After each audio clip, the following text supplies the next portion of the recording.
दोस्तों, आपने 90s के इन तीनों विलेंस को कहीं ना कहीं देखा जरूर होगा, मगर अब ये किसी भी फिल्मों में दिखाई क्यों नहीं देते हैं? और इस विलेन की इतनी बुरी हालत कैसे हो गई कि जब ये मरा तो इसके लाश को कुत्तों ने खा लिया था? और इन दोनों विलेंस को आखिर क्यों बॉलीवुड से धक्के मारकर बाहर निकाल दिया गया और फिर किसी भी फिल्म में इन्हें काम नहीं मिला? जानेंगे इन तीनों विलेंस की पूरी कहानी इसी वीडियो में।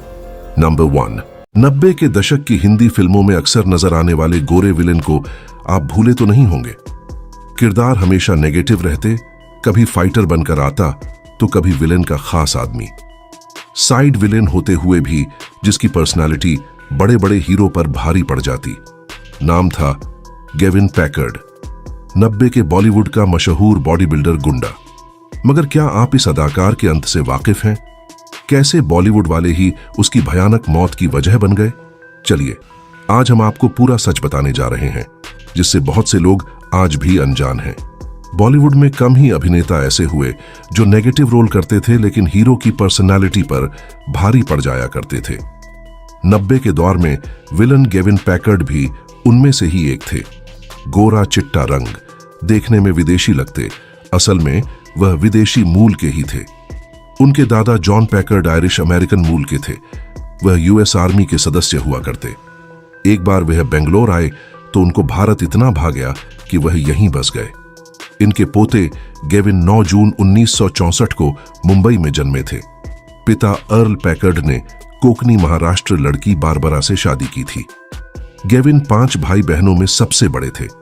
बचपन में ही पिता ने अच्छे स्कूल में दाखिला करवाया। खुद इंजीनियर थे तो चाहते थे कि गेविन भी इंजीनियर बने, मगर गेविन का मन पढ़ाई में लगता ही नहीं था। उनका बचपन से ही एक शौक था बॉडी बिल्डिंग का। बस वह पढ़ाई लिखाई छोड़कर जिम में कसरत किया करते। 16 साल की उम्र में गेविन ने अच्छी खासी बॉडी बना ली और बड़ी बड़ी बॉडी बिल्डिंग प्रतियोगिताओं में हिस्सा भी लेने लगे। स्टेट से लेकर नेशनल लेवल पर खूब अवार्ड जीते और कुछ ही समय में बतौर बॉडी बिल्डर उनका अच्छा खासा नाम हो गया। अब गेविन बॉडी बिल्डिंग से बॉलीवुड कैसे पहुंचे, यह किस्सा सुनाते हैं। हुआ यह कि इनके दोस्त अक्सर कहा करते, तेरी बॉडी इतनी अच्छी है, हिंदी भी खूब बोल लेता है, फिल्मों में क्यों नहीं कोशिश करता? गेविन को भी लगा कि बात तो सही है। बस अगले ही दिन से फिल्म मेकर्स के ऑफिसों के चक्कर काटने शुरू कर दिए। प्रोड्यूसर डायरेक्टर सबसे मिलते, सब बॉडी की खूब तारीफ करते, मगर अफसोस काम कोई नहीं देता। साल भर तक दौड़ते रहे। फिर एक दिन रूठी किस्मत ने साथ दे दिया।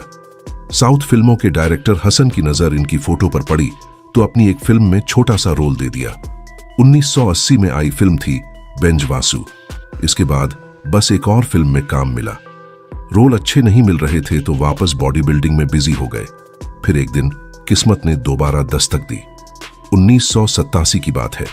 मशहूर डायरेक्टर प्रियदर्शन एक फिल्म बना रहे थे। एक बार उनकी नजर बॉडी बिल्डिंग करते हुए गेविन पर पड़ गई। उनको वह पसंद आ गए। प्रियदर्शन ने गेविन को मिलने के लिए बुला लिया। गेविन के पहुंचते ही फिल्म ऑफर कर दी। वह फिल्म 1988 में आई आर्यन, जिसमें उनको मार्टिन का दमदार किरदार मिला था। यहीं से साउथ इंडस्ट्री में उनका नाम हो गया। अगले ही साल उनको अभिनेता मोहनलाल के साथ फिल्म मिल गई सीजन। अब साउथ के साथ हिंदी फिल्मों के ऑफर भी आने लगे, मगर किरदार गिरे दर्जे के होते। जैसे 1988 में आई नफरत की आंधी में ही मैन का रोल, 1989 में आई नाइंसाफी में टर्जन का किरदार। इसके अलावा इलाका, त्रिदेव, थानेदार जैसी फिल्में करने के बाद भी खास पहचान नहीं बन रही थी। गेविन किसी ऐसी बॉलीवुड फिल्म के लिए तड़प रहे थे जो हिंदी जगत में उनकी पहचान बना दे, लेकिन कोई ऑफर नहीं आ रहा था। फिर एक दिन अचानक वह फिल्म आई जिसने उनका नसीब पलट दिया। महेश भट्ट संजय दत्त के साथ एक फिल्म बना रहे थे। उनको संजय से टक्कर लेने वाले एक विलेन की जरूरत थी। एक दिन अचानक उनकी नजर गेविन की एक फिल्म पर पड़ी। महेश को वह पसंद आ गई और फौरन मिलने के लिए बुला लिया। गेविन पहुंचे तो महेश बोले, मैं संजय दत्त के साथ फिल्म बना रहा हूं, उसमें विलेन के बॉडीगार्ड का अच्छा रोल है, करोगे? महेश जी के साथ काम कौन मना करता? बस फौरन हाँ बोल दी। 1991 में फिल्म आई सड़क। सदाशिव अमरापुरकर मेन विलेन और गेविन उनके बॉडीगार्ड। फिल्म में संजय दत्त और गेविन की जबरदस्त टक्कर दिखी। संजय भले ही हीरो, मगर गेविन की पर्सनालिटी उन पर भारी पड़ गई। सड़क ने गेविन पैकर्ड की किस्मत खोल दी। संजय दत्त तो उनकी बॉडी देखकर इतने प्रभावित हुए कि उनको अपना पर्सनल ट्रेनर बनाकर बॉडी बिल्डिंग सीखने लगे। संजय दत्त तो छोड़िए, सुनील शेट्टी से लेकर सलमान खान तक उनके बॉडी बिल्डिंग की ट्रेनिंग लेने लगे। गेविन ने ही संजय, सुनील से लेकर सलमान को बॉडी बिल्डर बनाया था। वहीं सड़क की कामयाबी के बाद गेविन का इतना नाम हो गया कि इनके पास हिंदी फिल्मों के ऑफरों की लाइन सी लग गई। फाइटर के ऐसे ऐसे किरदार मिलने लगे कि लोग इनकी बॉडी देखते ही रह जाते। शाहरुख खान, अक्षय कुमार, गोविंदा मिथुन से लेकर नाना पाटेकर जैसे बड़े बड़े सितारों के साथ फिल्में मिलने लगी। चमत्कार, तिरंगा, दीदार आंखें, वक्त हमारा है, तड़ी पार, यशवंत, लोहार, खिलाड़ी से लेकर बड़े मियां, छोटे मियां जैसी ना जाने कितनी हिट फिल्मों में अपना हुनर दिखाया। 90 के दर्शक इनका नाम भले ना जानते, लेकिन गोरा फाइटर कहो तो फौरन पहचान जाते। सफलता के शिखर पर चढ़ते गेविन ने एवरी नाम की लड़की से शादी भी कर ली। दोनों की 2 बेटियां हुई, एरिका और कैमिली। सब कुछ बहुत अच्छा चल रहा था, जिंदगी में सब कुछ था, मगर फिर शायद किसी की नजर लग गई और अचानक बदकिस्मती ने दामन थाम लिया। 90 का दौर खत्म हुआ तो जैसे केविन का करियर भी खत्म होने लगा। नसीब रूठ गया, फिल्में मिलनी बंद हो गई, छोटे मोटे रोल भी कोई नहीं दे रहा था। डायरेक्टर प्रोड्यूसर के पास जाते कोई रोल नहीं देता। बड़े बड़े स्टार्स से दोस्ती पहचान थी, लेकिन किसी ने साथ नहीं दिया। साल 2002 में आखिरी बार फिल्म जानी, दुश्मन में छोटा सा रोल मिला। बस गेविन अकेले पड़ गए। काम रहा, नहीं तो डिप्रेशन की बीमारी ने घेर लिया। आंखों के सामने करियर बर्बाद हो रहा था, जिसे यह एक्टर सहन नहीं कर पाया और शराब पीने लगा। पहले केविन ने शराब पी, फिर शराब उनको पीने लग गई। फिल्मों से जो कमाया था वह धीरे धीरे खत्म हो गया। फिर साल 2010 में वह घटना हो गई जिसने कैब को पूरा बर्बाद कर डाला। शराब के नशे में गेविन बाइक से कल्याण जा रहे थे। नशे में धुत होने की वजह से उनका बहुत भयानक एक्सीडेंट हो गया। वह रोड किनारे बेहोश पड़े हुए थे। कुछ लोगों ने चेहरे से उनको पहचान लिया। फौरन गेविन को अस्पताल ले जाया गया, मगर हादसा इतना बड़ा था कि वह उठने के काबिल भी नहीं रहे और बैड डन हो गए। बेरोजगारी और शराब के बाद एक्सीडेंट ने उनकी निजी जिंदगी खराब कर दी। उनकी पत्नी ने गेविन को तलाक दे दिया और दोनों बेटियों के साथ लंदन चली गईं। 90 का मशहूर एक्टर दयनीय हालत में बेड पर पड़े पड़े अपने दिन गिनने लगा। तरस खाकर उनका भाई डैरिल उन्हें अपने घर ले आया, मगर एक्सीडेंट के बाद उनकी हालत फिर बिगड़ती ही चली गई। गेविन को सांस की गंभीर बीमारी लग गई। 18 मई 2012 के दिन अचानक की सांस उखड़ने लगी। तड़पते भाई को जब तक अस्पताल ले जाया जाता, उनकी तड़पते हुए वहीं मौत हो गई। हैरानी की बात है कि उनके अंतिम संस्कार में बॉलीवुड का कोई अभिनेता नजर नहीं आया था। 90 का बेजोड़ विलेन गुमनामी में तड़प तड़प कर मर गया। मगर नंबर 2, आपको याद होगा 80 और 90 के दशक में हिंदी फिल्मों में एक बड़ा खतरनाक विलन हुआ करता था जो साउथ फिल्मों से आया था। गुंडों के रोल ऐसे ऐसे करता मानो असल जिंदगी का विलन हो। नाम था रघुवरण। फिल्म में सीन आता तो सामने हीरो के किरदार पौने पड़ जाते। डायलॉग बोलने का अंदाज ही दर्शकों को सहलाने के लिए काफी रहता। साउथ से लेकर बॉलीवुड तक में रघुवरण के नाम का डंका बजा करता था। बड़े बड़े सुपरस्टार्स अपनी फिल्म में विलन बनाने की सिफारिश किया करते। ना दौलत की कमी, ना शोहरत की, मगर क्या आपको पता है रघुवरण की बस 49 साल में दर्दनाक मौत कैसे हो गई? बस एक गलती इस महान विलन के बेरहम अंत की वजह बन गई। अभिनेता रघुवरण की दर्दनाक मौत को जानने से पहले वह कौन थे, यह जान लीजिए। 1990 में एक हिंदी फिल्म आई थी नागार्जुन की शिवा। यह फिल्म सुपरहिट हो गई थी उसके मुख्य विलन भवानी की वजह से, और भवानी कोई और नहीं रघुवरण ही बने थे। ऐसी शानदार एक्टिंग की पहली बार नागार्जुन पर कोई विलन भारी पड़ा था। मगर रघुवरण तो साउथ फिल्मों के गुंडे थे, बॉलीवुड कैसे पहुंच गए? चलिए बताते हैं। रघुवरण केरल में 11 दिसंबर 1900 में शनिवार के दिन पैदा हुए थे। पिता वहीं छोटा होटल चलाया करते। बाद में परिवार के साथ वो कोयम्बटूर चला आए। यहीं पर रघु पढ़ाई लिखाई करने लगे। कभी सोचा नहीं था कि एक्टर बनना है। बस बड़े हुए तो दोस्तों के साथ छोटे मोटे थिएटर करने लगे। बीए कर रहे थे कि अचानक से एक्टिंग सीखने का भूत सवार हो गया। बस पढ़ाई बीच में ही छोड़कर पहुंच गए चेन्नई के MGR। एक्टिंग स्कूल और अदाकारी सीख ली। 1982 में तमिल फिल्मों से शुरुआत की और हीरो बनकर आने लगे, मगर लोगों ने पसंद ही नहीं किया। फिर 1983 में सिल्क फिल्म में पहली बार विलन का किरदार क्या निभाया, लोगों की नजरों में छा गए। बस पूरी तमिल फिल्म इंडस्ट्री में विलन के रूप में पहचान बनने लगी। खूब नाम होने लगा तो राम गोपाल वर्मा की नजर भी इन पर पड़ गई। वह नागार्जुन के साथ साउथ फिल्म का हिंदी रीमेक बना रहे थे। रामू ने रघु को मेन विलेन बना दिया। 1990 में शिवा आई तो भवानी बने। रघुवरण की दमदार एक्टिंग ने सबको चौंका कर रख दिया। कम ही बार ऐसा होता है कि दक्षिण भारत से कोई खलनायक आए और यहाँ के बड़े बड़े धुरंधरों पर भारी पड़ जाए। रघुवरण ने वह कर दिखाया। नागार्जुन हीरो बनकर भी रघुवरण के सामने फीके पड़ गए। शिवा सुपरहिट लोगों को शिवा से ज्यादा खतरनाक भवानी याद रह गया। अब इतने शानदार एक्टर पर नजर कैसे न पड़ती। पड़ गई दिलीप कुमार की नजर और बुला लिया अपनी फिल्म इज्जतदार में। इसके बाद तो एक से बढ़कर एक बॉलीवुड फिल्मों में अपनी शानदार एक्टिंग से रघुवरण ने जान फूंक डाली। 1996 में सुनील शेट्टी की रक्षक में शानदार रोल, फिर 1999 में सुपरहिट फिल्म लाल बादशाह में विक्की बादशाह के किरदार के आगे तो कई सीन्स में अमिताभ बच्चन तक फीके पड़ गए थे। 2002 में आई माधवन की रन फिल्म में उनके बहनोई बनकर दिल जीत ली। कम ही लोगों को पता होगा कि रजनीकांत जैसा सुपरस्टार तो खुलेआम कहता था कि मेरी जिस फिल्म में रघुवरण ने काम किया वह सिर्फ उनकी अदाकारी की वजह से ही सुपरहिट हुआ करती थी।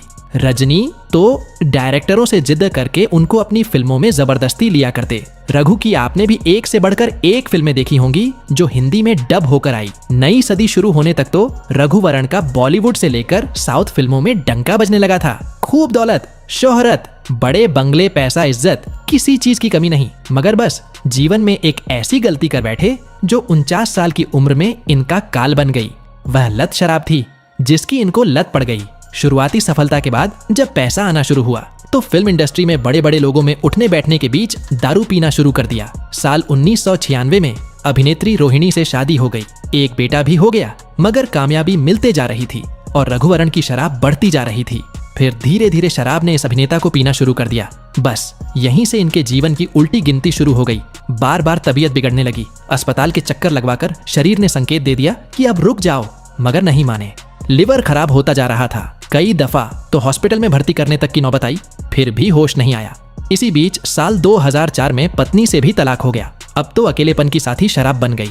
दिन रात शराब में डूबे रहने लगे। फिर तो वही हुआ जो होना था, लीवर ने साथ छोड़ दिया और रघु की हालत इतनी बिगड़ गई कि बाद में वह फिल्मों में काम करने तक के काबिल ना रहे और एक्टिंग से मजबूरी में दूरी बनानी पड़ी। साल 2008 था, मार्च का महीना। रघुवरण की हालत बहुत बिगड़ गई थी। सिर्फ उन 50 साल में अंगों ने काम करना बंद कर दिया था। एक दिन उनकी जान बचाने के लिए अस्पताल में भर्ती करवाया गया। डॉक्टर उनका जीवन बचाने की पूरी कोशिश करते रहे, मगर 19 मार्च की सुबह करीब 6 बजे उनके दिल ने अचानक धड़कना ही बंद कर दिया।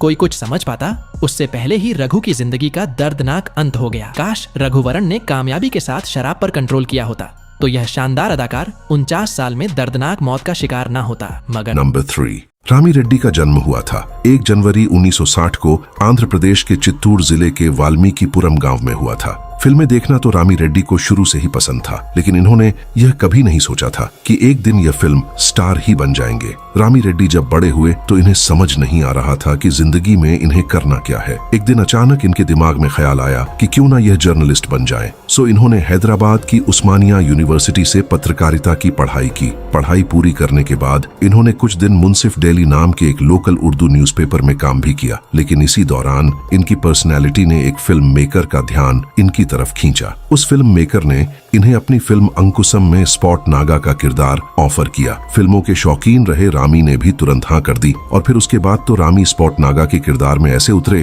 कि करियर की पहली फिल्म ने इन्हें रातों रात सुपरस्टार बना दिया। इनकी एक्टिंग को लोगों ने खूब पसंद किया। इसी साल रामी रेड्डी को अभिमन्यु नाम की एक कन्नड़ फिल्म में काम करने का मौका भी मिला। हालांकि यह फिल्म एकदम फ्लॉप साबित हुई और रामी रेड्डी का रोल भी इस फिल्म में कुछ खास नहीं था। लेकिन इसी साल इनकी एक और फिल्म आई जिसका नाम था जागा अमरावती। इस फिल्म में एक बार फिर से रामी रेड्डी विलन बने और एक बार फिर से इन्होंने धमाल मचा दिया। इस फिल्म में ही अमरीश पुरी और श्रीदेवी जैसे बड़े सितारे भी थे जो कि हिंदी फिल्म इंडस्ट्री के बड़ा नाम थे।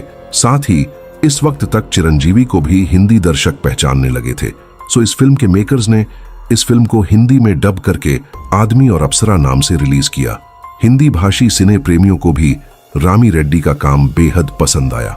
रामी की किस्मत कदम कदम पर उनका साथ दे रही थी। 1990 में ही रामी रेड्डी की चौथी फिल्म भी आ गई। जिसका नाम था प्रतिबंध। रामी रेड्डी और चिरंजीवी की जोड़ी एक बार फिर से दर्शकों के सामने थी और एक बार फिर से इस जोड़ी को लोगों ने बहुत पसंद किया। इस फिल्म में रामी रेड्डी के किरदार का नाम स्पॉट नाना था, जो कि उनकी पहली फिल्म अंकुशम के स्पोर्ट नागा से काफी मिलता था। रामी की खौफनाक आंखों और खतरनाक दिखने वाले चेहरे ने लोगों के जहन में अपनी छाप छोड़नी शुरू कर दी थी। प्रतिबंध की सफलता के बाद रामी के लिए हिंदी फिल्मों के दरवाजे भी खुल गए और जब रामी रेड्डी को बॉलीवुड में काम करने का ऑफर आया तो यह ऑफर इन्होंने खुशी खुशी स्वीकार कर लिया। रामी को 1994 की सुपरहिट फिल्म वक्त हमारा है मेन विलन का किरदार मिला था। कर्नल सीकारा की अंगार जैसी आंखों और खौफनाक इरादों को आपने भी जरूर देखा होगा। कर्नल सीकारा के किरदार ने रामी रेड्डी को भारतीय सिनेमा के इतिहास में हमेशा के लिए अमर कर दिया। फिल्म इंडस्ट्री की बैक स्ट्रीट्स में कहा जाता है कि विलन के रोल में रामी रेड्डी इतने नेचुरल लगते थे कि अगर हकीकत में वह किसी आम इंसान के सामने इस तरह से आ जाते और बर्ताव करते तो शायद वह आदमी डर के मारे रोने लग जाता। लेकिन इस बात से आप शायद ही वाकिफ होंगे कि रामी रेड्डी केवल विलन ही नहीं थे। कुछ फिल्मों में रामी रेड्डी ने कॉमेडी भी की थी और इनकी कॉमेडी को भी दर्शकों ने पसंद किया था। फिल्म खुद्दार में रामी रेड्डी का किरदार बेहद चर्चाओं में रहा था। खुद्दार में रामी एक स्वामी बने थे। वह स्वामी दुनिया को दिखाने के लिए तो नेक काम करता है, लेकिन हकीकत में वह पाप की काली दुनिया का बादशाह था। फिल्म में इनका एक डायलॉग था जो बेहद पॉपुलर हुआ था और वह डायलॉग था, तुमने हमारा शहद वाला भेष देखा है, अब जहर वाला भेष भी देखो। और यह बोलते बोलते स्वामी अपने असल रूप में आ जाता है। तुमने हमारा शहद वाला रूप देखा है ना, अब यह जहर वाला रूप देखो। वहीं दिलवाले में रामी एक हत्यारे बने हैं जो पूरी फिल्म में एक भी डायलॉग नहीं बोलता, लेकिन अपने चेहरे के हाव भाव से ही वो दर्शकों के दिल में खौफ पैदा कर देता है। हिंदी फिल्मों में रामी रेड्डी के कई किरदार थे जो बेहद लोकप्रिय रहे।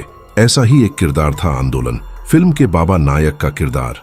आंदोलन एक बड़ी सुपरहिट फिल्म थी। इस बात से भी कोई इनकार नहीं कर सकता कि बाबा नायक के किरदार के बिना वह फिल्म इतनी शानदार बन ही नहीं सकती थी, और इस बात से भी शायद ही कोई इनकार कर पाएगा कि रामी रेड्डी के अलावा बाबा नायक का किरदार इतनी गहराई से शायद ही कोई दूसरा अभिनेता निभा पाता। हिंदी फिल्म इंडस्ट्री में रामी रेड्डी के किरदार अधिकतर ऐसे होते थे जो या तो फिल्म के मेन विलन का सबसे खास आदमी होता था या फिर नेताओं और करप्ट बिजनेसमैन द्वारा हायर किया जाने वाला किराए का गुंडा। ये बात सच है कि रामी रेड्डी को एक्टिंग में कोई खास महारत हासिल नहीं थी। वह बस अपने लुक्स के चलते इतने ज्यादा मशहूर हुए थे। उस दौर के फिल्म एक्सपर्ट्स कई दफा उनके एक्सप्रेशनलेस चेहरे और रोबोटिक डायलॉग डिलीवरी की आलोचना भी करते थे, लेकिन यह बात भी पूरी तरह सच है कि अपने लुक्स के चलते रामी रेड्डी अपने किरदारों में एकदम फिट नजर आते थे। दर्शकों ने हमेशा रामी रेड्डी के किरदारों को प्यार दिया और इन्हें बेहद पसंद किया। वह दर्शक जो रामी रेड्डी के बहुत बड़े फैंस रहे हैं, उन्हें भी इनके बारे में एक बात मालूम नहीं होगी, और वह यह कि रामी रेड्डी भले ही 2 दशकों तक फिल्मों में एक खतरनाक विलान बने हों, लेकिन अपनी जिंदगी की आखिरी फिल्म में रामी रेड्डी ने एक बेहद पवित्र किरदार निभाया था। यह किरदार था साईं बाबा का किरदार। जी हाँ, अपनी आखिरी फिल्म गुरुवर में रामी रेड्डी साईं बाबा के रोल में नजर आए थे। यह फिल्म तेलुगु भाषा की फिल्म थी। तेलुगु भाषी साईं भक्तों ने रामी रेड्डी को साईं के रूप में काफी पसंद किया था। बात अगर रामी रेड्डी के करियर की प्रमुख फिल्मों की करें तो इन्होंने ऐलान दिलवाले, अंगरक्षक आंदोलन, हकीकत, लोहा चंडाल, हत्यारा, गुंडा गंगा की कसम, दादा शेरा जानवर कुर्बानियां और क्रोध जैसी बड़ी सुपरहिट हिंदी फिल्मों में काम किया था। अपनी जिंदगी के आखिरी सालों में यह हिंदी फिल्म इंडस्ट्री से दूर होते चले गए थे। इनकी आखिरी हिंदी फिल्म थी सत्य घाट, जो कि साल 2003 में रिलीज हुई थी। अपने पूरे करियर में इन्होंने 250 से भी ज्यादा हिंदी फिल्मों में काम किया था। रामी रेड्डी की निजी जिंदगी की बात करें तो इनके परिवार में इनकी पत्नी के अलावा 2 बेटियां और 1 बेटा है। इनके परिवार के बारे में कभी ज्यादा जानकारी सामने नहीं आई। जीवन के आखिरी सालों में यह किडनी और लिवर की गंभीर बीमारियों का शिकार हो गए थे। बीमारी के चलते इनकी सेहत बहुत ज्यादा गिर गई थी। उस वक्त इनकी यह तस्वीर काफी वायरल हुई थी। एक दौर में हटे कट्टे रामी रेड्डी को इस हालत में देखकर इनके फैंस दंग रह गए थे। हैदराबाद में हुए एक फिल्मी इवेंट के दौरान रामी रेड्डी की यह तस्वीर सामने आई थी। इस इवेंट के बाद रामी रेड्डी की हालत और ज्यादा खराब हो गई थी। रामी रेड्डी को हैदराबाद के किम्स हॉस्पिटल में एडमिट कराया गया था। रामी रेड्डी 2 हफ्तों तक इस हॉस्पिटल में इलाज कराते रहे, लेकिन रामी की तबीयत में कोई सुधार नहीं हुआ और आखिरकार 14 अप्रैल 2011 को बॉलीवुड का यह बेहद खुखार विलन इस दुनिया से विदा हो गया।